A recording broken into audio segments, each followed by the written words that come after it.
The city of Rydale was always loud, markets shouting, engines roaring, people arguing, but underneath the noise was a silence so heavy that it suffocated anyone who dared to speak the truth. For decades the powerful Council of Ten controlled everything: the land, the markets, the police, even the stories people were allowed to tell. If you questioned them, you disappeared. If you complained, your family lost everything. And if you tried to expose them, your voice was erased. People survived on fear the way others survived on food. But everything began to change the night a 17-year-old girl named Mer Asolo stood in the center of Freedom Square holding nothing but a torn, dirty notebook. The square was usually crowded, but at that hour it was nearly empty. Streetlights flickered, shops were locked. Even the wind seemed to whisper warnings. Myra's hands shook, but not from cold. She had been waiting for this moment her entire life. Inside her notebook were names, hundreds of them. People whose land had been seized. Students who were arrested for protesting. Mothers who lost their sons to mysterious police accidents. Workers who vanished after refusing bribes. Her own father's name was the first on the list. He had been a community leader, a calm man who believed in fairness. When he discovered evidence of illegal land deals and presented it to the council, he was arrested within 24 hours.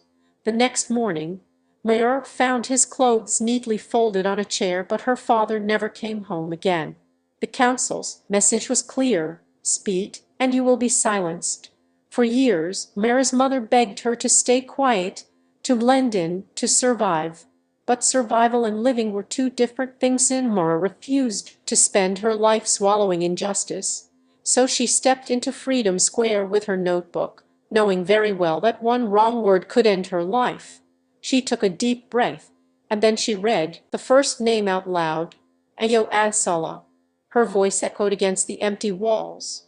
Then she read another: Blessing Dharamala, and another: Hasana Yuriso.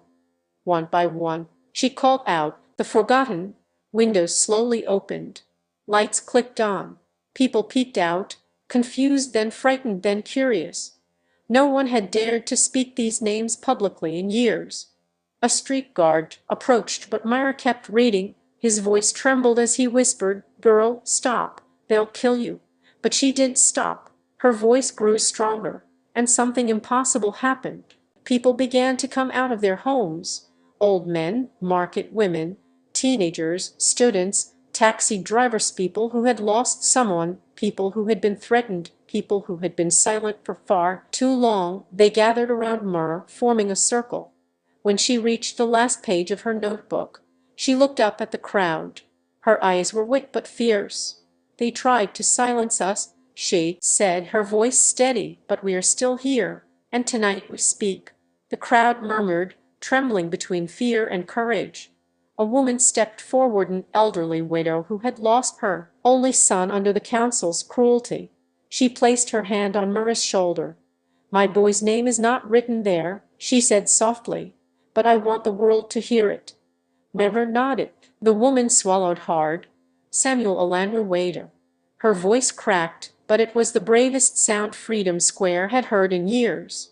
Another man stepped forward, then a teenager, then a mother. One by one, they spoke the names of the silenced. What began as a trembling whisper grew into a wave of voices, powerful, unstoppable, echoing through the entire city. The Council of Ten heard it. The police rushed out with sirens, but the people didn't run this time. Not tonight.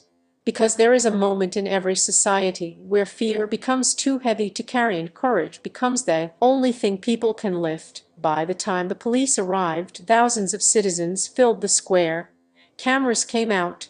Live streams started. Hashtags appeared online. News channels began reporting. The more the government tried to shut them down, the louder the city became. Myra stood in the center, her notebook pressed against her chest. She had expected to die that night. Instead, she became the spark for a fire the council could no longer control. For the first time in decades, the people were louder than their oppressors. And it all began with one girl, one notebook, and voices they tried to silence.